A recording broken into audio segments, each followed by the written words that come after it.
Job లేక ఇబ్బంది పడుతున్నారా? అయితే మెడికల్ కోడింగ్ మీకు మంచి ఆప్షన్. వెంటనే కాల్ చేసి కోర్సులో జాయిన్ అవ్వండి. Hi viewers, India's largest digital media network Suman టీవీకి స్వాగతం. ప్రస్తుతం మనతో ఉన్నారండి humanity professor doctor Srikanth Erramalli. అన్నమాచార్యుల వారు అంటే మనకు అన్నమయ్య సినిమా వచ్చిన తర్వాత చాలా మందికి బాగా తెలిసింది. అంటే పిల్లలకి కూడా ఈజీగా అర్థమైపోయింది అసలు అన్నమయ్య అంటే ఎవరు అని. మరి అంతటి పరమ భక్తుడు అన్నమయ్య అనంగానే అన్నమయ్య సంకీర్తనలు అందరికీ గుర్తుకొచ్చే అన్నమయ్య గురించి తెలియని విషయాలు చాలా ఉన్నాయి. వాటన్నిటి గురించి మన శ్రీకాంత్ గారు చెప్తారు. నమస్తే అండి.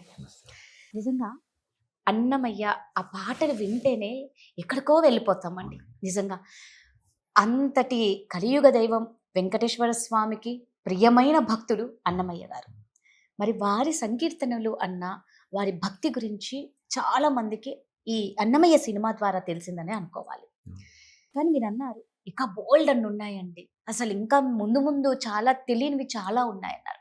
ఒకసారి అవి ఏంటో మాకు చెప్తారా? తాళ్లపాక అన్నమాచార్యులు అన్న పేరు బహుశా ఇప్పుడు తెలియని వాళ్ళు ఎవరు ఉండరు. 14వ శతాబ్దం అంటే ఇప్పటికీ దగ్గర దగ్గర 600 సంవత్సరాలు ఇంకా పైన. ఈ 600 సంవత్సరాల్లోనూ మనకి కేవలం ఒక 200 సంవత్సరాల నుంచి మాత్రం ముఖ్యంగా చెప్పాలంటే 100 సంవత్సరాల నుంచి మరీ ముఖ్యంగా ప్రత్యేకంగా అన్నమాచార్యుల వారి గురించి మనకు తెలుస్తుంది. ఆయన 32,000 పైచిలుకు సంకీర్తనలు రాశారని, వాటిల్లో మనకి కేవలం 16,000 మాత్రమే లభ్యంలో ఉన్నాయి. వాటిల్లో 12,000 వరకు మనం పరిష్కరించుకోగలిగాం. అయితే అన్నమాచార్యుల వారి యొక్క తత్వం అంటే ఫిలాసఫీ అనవచ్చు, స్పిరిచువల్ ఐడియాలజీ అంటే ఏంటంటే బాబా వ్యక్తీకరణ ద్వారా భక్తిని ప్రకటించడం. పరమ భాగవతోత్తముడు అని ఆయన్ని కొలుస్తూ ఉంటారు. అంటే భాగవతం అనేది శ్రీ వైష్ణవంలో విష్ణుమూర్తికి సంబంధించినటువంటిది, అలాగే త్రిమూర్తులకు సంబంధించినటువంటి ఒక ప్రత్యేకమైనటువంటి విభాగం. అందులో అన్నమాచార్యులు వారికి ఒక ప్రత్యేకమైన స్థానం ఉంది. కానీ ఇన్ని వేల సంకీర్తనలు రాసిన అన్నమాచార్యుల గురించి ఒక 200 సంవత్సరాల ముందు బహుశా ఎక్కువగా తెలిసి ఉండకపోవచ్చు. ఎందుకు అంటే సంకీర్తనలు రాగి రేకుల మీద ఆ కాలంలో మనం ఆ సినిమాలో కూడా చూడడం జరుగుతుంది. రాగి రేకుల మీద వాటిని రచించి ఆ భాండాగారంలో, సంకీర్తన భాండాగారంలో పైన వెంకటేశ్వర స్వామి సన్నిధిలో ఒక చోట పెట్టుంటే మనం వెళ్ళినప్పుడు చూస్తూ ఉంటాం అక్కడ. అయితే వాటిని కనుగొనడం చాలా ఆసక్తికరంగా జరిగింది. మా గురువుగారు చాలా సందర్భాల్లో వీటి గురించి చెప్పేవారు. ఆ కథ చెప్తాను. అది ఇప్పటివరకు మనకి ఎక్కువ మందికి, చాలా మందికి తెలియని కథ. ఇది ఒక 200 సంవత్సరాల నుంచి జరుగుతున్న ఒక అద్భుతమైన ప్రహసనం అని చెప్పాలి.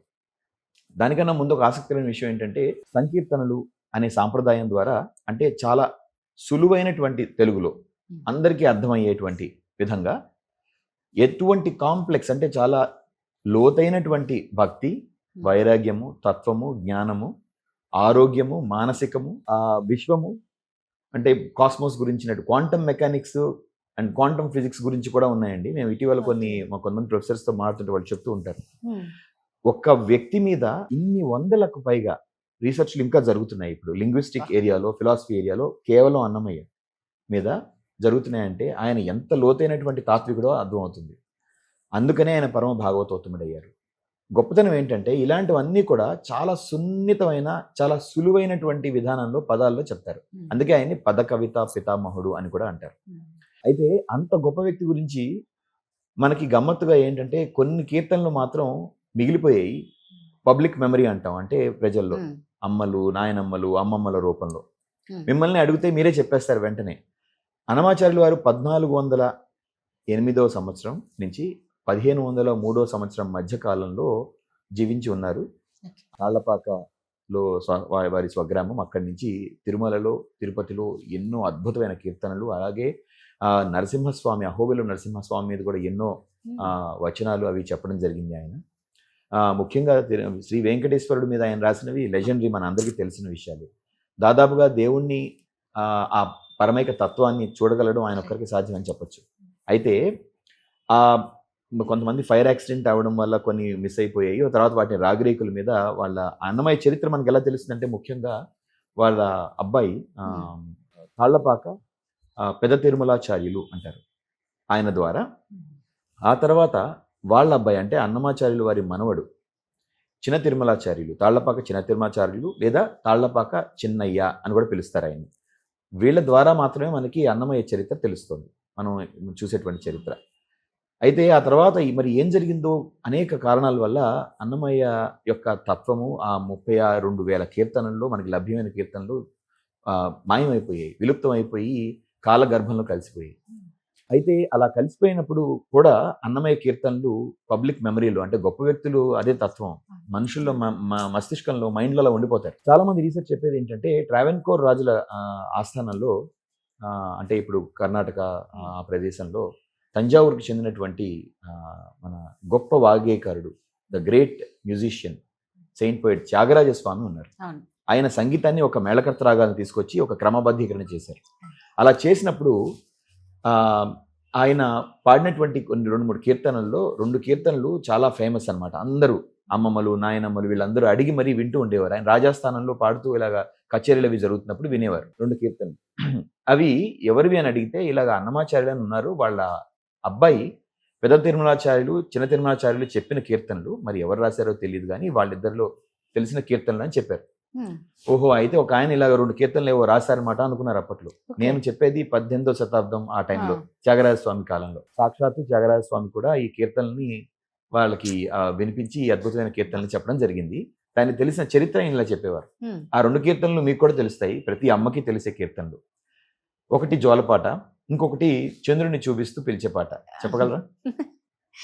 జో అచ్యుతానంద జో జో ముకుంద, ఇంకొకటి చందమామ రావే జాపిల్లి రావే.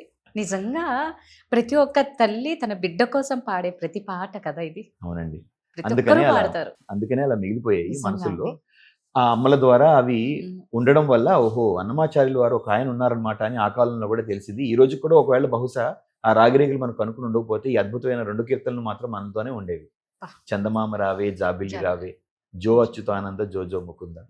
సో ఈ విధంగా గొప్ప వ్యక్తులు మనతో పాటే ఉంటారు. త్యాగరాజ స్వామి ఆ విధంగా ఆ కీర్తనల్ని ఇవ్వడం అనేది మనకి అందరికీ వినిపించడం అనేది ఒక అద్భుతం అని చెప్పాలి.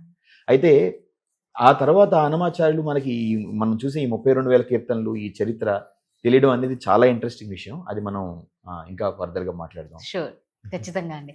నిజంగా అన్నమాచార్యుల వారి గురించి మీరు చెప్తూ ఉంటే ఇంకా వినాలి అన్న ఆసక్తి చాలా ఉంది. అంటే ఇంకా తెలుసుకోవాలి, అంటే ఇదంతా మనకు తెలియదే అన్నట్లు అనిపిస్తుంది. తెలుసుకోవాలని ఇంకా నెక్స్ట్ ఎపిసోడ్లో కంటిన్యూ చేద్దాం. థ్యాంక్ యూ అండి.